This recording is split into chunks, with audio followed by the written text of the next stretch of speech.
நான் வந்து ஒரு தளபதி ஃபேன் தான். 2026ல் தளபதிக்கு தான் ஓட்டு போடுவேன். பட் அவங்க ஜெயிப்பாங்களா என்னன்னா எனக்கு தெரியாது. என்னோட சப்போர்ட் டிவிகேக்கு இருக்கும். 2026ல் யாருக்கு ஓட்டு போடுவீங்க? இது வரைக்கும் நான் ஓட்டு போட்டிருந்தேன். பட் ஆனால் இதுக்கப்புறம் வந்து டிவிகேக்கு தான் போடலாம். ஏன் ஓட்டு போடுவீங்க? ஏன் ஜெயிக்க மாட்டேன்னு நினைக்கிறீங்க? என்ன காரணம்? ஓட்டு போடுவேன். பட் வந்து இருக்க பொலிட்டிக்ஸில் பார்த்தோன்னா அவங்க தான் ஜெயிப்பாங்கன்னு நம்மளுக்கு தெரியும். யார் ஜெயிப்பான்றது. யார் ஜெயிப்பாங்க? டிஎம்கே தான். டிஎம்கே பவர் அப்படி. டிவிக்கு தான் போடுறீங்க. எதனால விஜய்க்கு போடுறீங்க? விஜய் போறேன்னா அவரோட ஃபேன். அதுவாக இல்லாமல் அவர் படத்தில் இருக்கும்போதே வந்து நிறைய பேருக்கு உதவி பண்ணியிருக்காரு. ஸோ செய்யமானா கண்டிப்பாக உதவி பண்ணுவார் அவர். அந்த நம்பிக்கையில் ஓட்டு. நீங்கள் என்னென்ன உதவியெல்லாம் வரணும்னு நினைக்கிறீங்க? கண்டிப்பாக தேவையான நிறைய இருக்குது.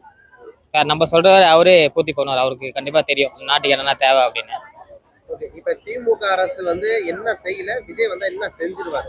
திமுக அரசு நிறைய செஞ்சிருக்கு. ஆனா இதுக்கு மேல நிறைய செய்யலாம். திமுக அரசு ஆமா, திமுக அரசு நிறைய செஞ்சிருக்கு இல்லைன்னு சொல்லல. பட் இதுக்கு மேல நிறைய செய்ய வேண்டியது இருக்கு. அதையும் அவங்க செய்யலாம். ஆனா விஜய் வந்தா அதுக்கு மேல கண்டிப்பா அவர் செய்வார். இந்த கூத்தாடியில அரசியல் வந்து என்ன பண்ண போறான்னு கேள்வி கேட்கறாங்க.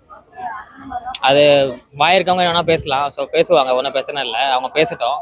அது கூத்தாடி வந்து காம்பார் என்ன பண்ணுவார்னு அவர் காம்பார்.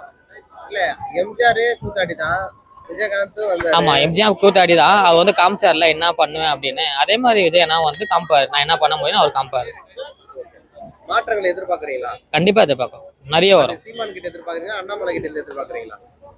விஜய் கிட்ட எதிர்பார்க்கறேன். விஜய் கிட்ட எதிர்பார்க்கறீங்க. சீமான் பற்றி உங்க கருத்து என்ன? மான் பற்றி அவர் முடிஞ்சா அவர் பண்றாரு. அது நம்ம எதுவும் சொல்ல முடியாது. அவங்க இதுல அவர் முடிஞ்சா அவர் பண்றாரு. அண்ணாமலை இப்போ ஒரு தெரியல, அவரு காணோம். அவர் சீமான் தான் நிறைய இன்ஸ்டாகிராம் ரீல்ஸ் நிறைய வந்துட்டு இருக்கோம். ஆனா இப்போ அவர் காணோம். 2026 யார் முதலமைச்சரா வருவாங்க நீங்க நினைக்கிறீங்க? விஜய் தான் வரணும். நாங்களாம் அதுக்கு தான் ஓட்டு போடுவோம். கண்டிப்பா அவர் தான் வருவார். நிறைய பேர் சரி ஓகே, விஜய் கூட யாரெல்லாம் கூட்டணி அமைச்சா நல்ல வெற்றி? வேணாம், கூட்டணி வேணாம். தனியா இருந்து நிறைய நல்லது பண்ணுவார் அவரு. கூட்டணியா. ஆமா கண்டிப்பா. ஓகே.